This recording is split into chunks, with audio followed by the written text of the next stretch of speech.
So I told my wife that our marriage isn't the right fit for me anymore when she took sex off the table. Am I the a-hole? I, 38 male, have a high libido, and my wife, 36 female, has a low one. We've been in a dead bedroom for about 4 years now, and we have kids together.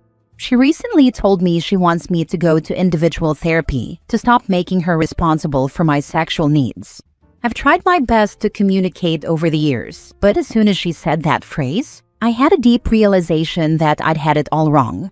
Of course, I don't want to have sex that isn't fully consensual, but I think by constantly talking to her about it, asking for more effort in the bedroom, more initiative, and playfulness in our day-to-day interactions, I had made her feel responsible for my happiness. I'm still struggling to understand, because when I promised to forsake all others, I thought I was choosing to be in a relationship where my partner would proactively want to meet my relationship needs, not out of responsibility or duty, but because we were in tune with each other. I thought we shared the same values when it comes to intimacy and had the same desires, so that it wouldn't feel like a chore. The truth is, I still have those needs, and she doesn't, and that's okay. She's not wrong for being where she is, but it also means this relationship is no longer the right fit for me. I don't think I owe it to the marriage to keep depriving myself of something that makes me feel loved and alive.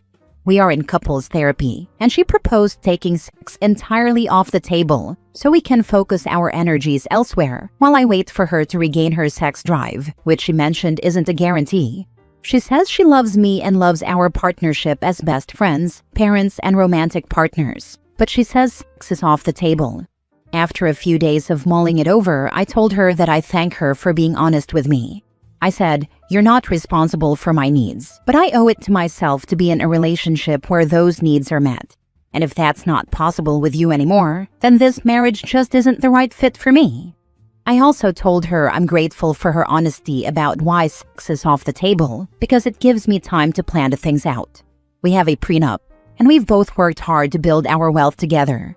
It's scary, and I know that separating might mean losing active access to my kids 50% of the time, but I'll be fine.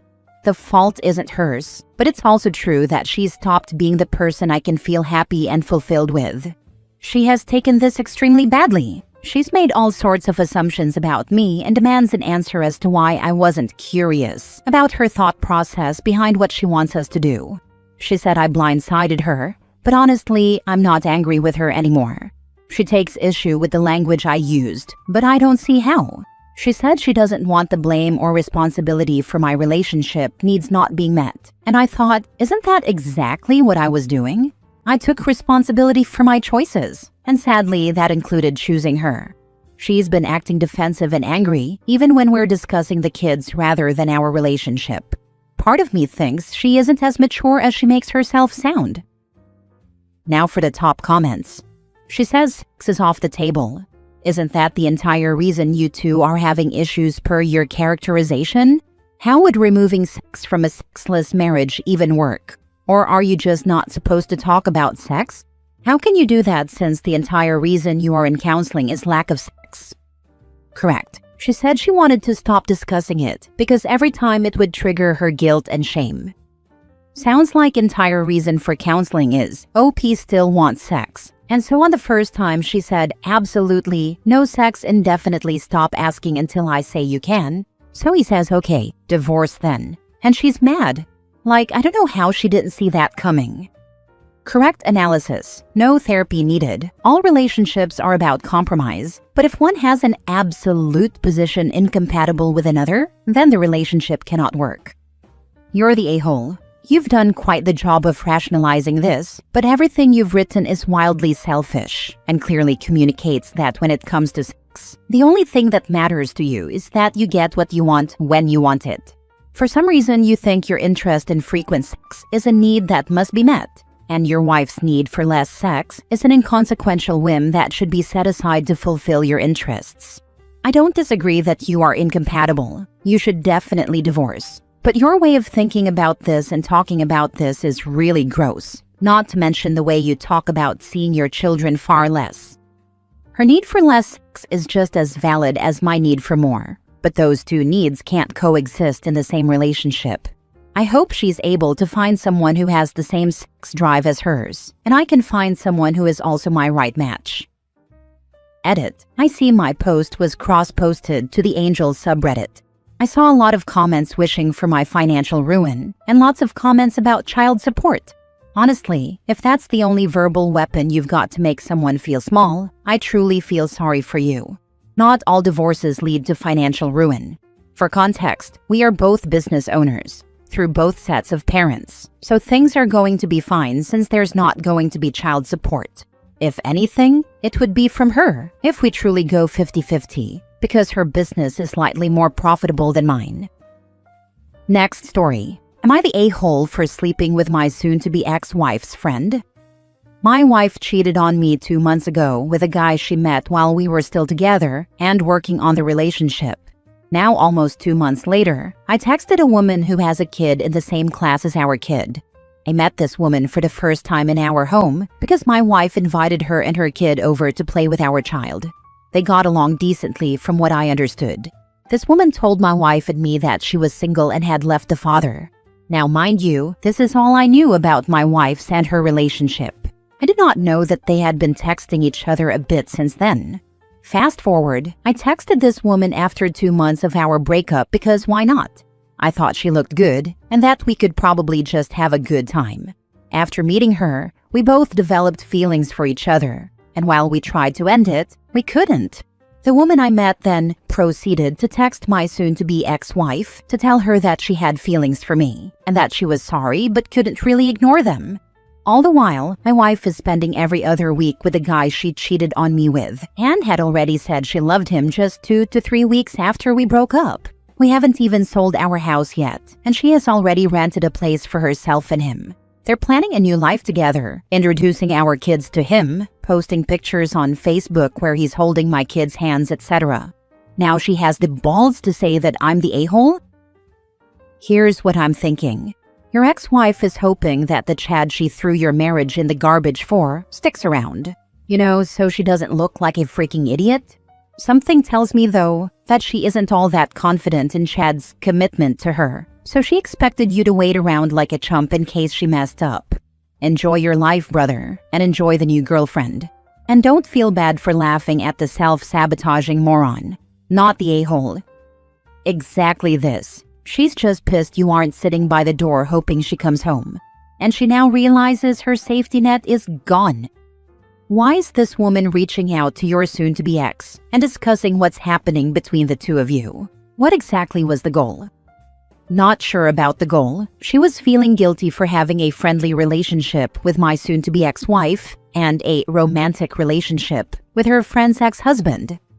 I get where she was coming from, but she should have spoken to you about her concerns and given you the opportunity to tell your ex first if you wanted to. She caused a lot of unnecessary drama, and not giving you the courtesy of a conversation first is very strange. Kind of an orange flag. As a woman who is also going through a divorce, she should understand better than most why that was immature and unnecessary. It would be different if your ex was like her best friend, but they're new acquaintances at most, and judging by her willingness to sleep with you, she must not care that much about being courteous or respectful to your ex-wife, lol. Also, you're absolutely not the a-hole. Your ex is high on the narcissistic scale. Be happy you're getting out of that marriage. I'm happy for you. Thank you very much for the kind words. We talked a bit about it before she talked to her, and I asked her if she wanted me to break the news to my soon-to-be ex-wife, but she felt it was better if it came from her, which I honestly had no problem with. In my view, my soon-to-be ex-wife has no say in who I meet or sleep with, so I really didn't care about telling her. Edit/mini update. As the situation stands now, she has threatened to contact the court to basically force sell the house to the lowest bidder. This could mean our entire 10-year housing career will be lost, and any hopes of putting any of the money from the sale of the house into savings for the kids will be gone. I haven't received any calls or letters about it yet, so we'll see. Next story. Am I the a-hole for not reminding my husband it was my birthday? I feel so pathetic. So, my 45 female birthday was last Wednesday. I've been with my husband, 56 male, for 7 years. I like to make birthdays special for my family. For example, I decorate my son's room while he's sleeping so he can wake up feeling celebrated and loved. I'm cheesy, I know, LOL. For my husband, I put out his gifts and cards so he can see them when he wakes up, and I'll make whatever he wants to eat for supper. Or we go out if he prefers. It's his choice. And whatever else he wants to do for his birthday. My husband has always gotten me something for my birthday, with cake and a card. It's great. But this year, no birthday wishes in the morning, no mention, nothing. Around supper time, we were chatting after work, asking about each other's day, and I asked him if he knew what day it was. He realized and said that he completely forgot it was my birthday, then came to give me a hug and said he'd get me a gift. I said that was okay, but I was hurt that he didn't think of me. He completely shut down and went to lie down. I went out for a walk because I was crying, and I didn't want my son to see me cry. I walked, crying in the rain, like an idiot. A sad, stupid idiot. My husband has been in a pissy mood since. I haven't mentioned my birthday following his shutdown. I just kept going with the week and taking care of our family. He has barely spoken to me. This morning, I went on an errand before work. I work from home and brought him back his favorite candy bar, because I always do when I bring back snacks. When he saw it this morning on the table, he asked if it was for him. I said yes, and he threw it in the garbage before leaving for work. When he came back from work, he said that I destroyed him by telling him that I was hurt he forgot my birthday. He said that he apologized, the hug, and when I told him that it hurt me that he didn't think of it, that destroyed him. To be clear, I never yelled or brought it up again in the following days. I just said that one sentence about it hurting my feelings, and that apparently makes me a horrible partner. He said I should have reminded him, given him a heads up. I know when his birthday is. I don't need a reminder. So my brain kind of froze when he said that. I order his gifts in advance when I find things he's going to love. Anyway, am I the a-hole for not telling him my birthday was coming up? If it destroyed him so much, why did he ruin it even further by acting like a complete a-hole for the next week? Incredibly manipulative behavior, making his screw up your fault and punishing you for being hurt over it. Not the a-hole. Police. If forgetting really destroyed him, he wouldn't double down by sulking, stonewalling, and literally tossing gifts in the trash LOL. Not the a-hole. It is classic Darvo and emotional manipulation. I bet he rarely if ever admits when he's wrong, let alone apologizes with words. Not the a-hole. I'm going to go out on a limb and guess this isn't the first time he's reacted like this. Maybe not about your birthday, but how does he generally handle you sharing your feelings or bringing up issues? I don't bring up times when he has hurt my feelings anymore. When he's in a good mood, he can be really sweet and seems understanding. He will say that I deserve better. But when he's upset, he'll get mean with his words. Last story. Am I the a-hole for taking my house key back from my boyfriend? My boyfriend, 24 male, and I, 26 female, have been fighting about this for the last few days. I live on my own and do not get any kind of help from my family, while he lives in an apartment purchased by his grandparents. He pays rent, about $800 a month, which is on the lower end for my city. Until a couple of months ago, he told me that he co-owned this place with his grandparents. But it turns out he is not on the deed and had been lying to me out of embarrassment. We had a big fight about it, but made up. We've been seeing each other for about 8 months. A few months ago, I gave him a spare key to my place as a token of goodwill since we were spending almost every day together. He uses this key regularly, and when I gave it to him, he said he'd be getting a spare key made for his place and give one to me. Cut to months later, and he still hasn't gotten me a spare key.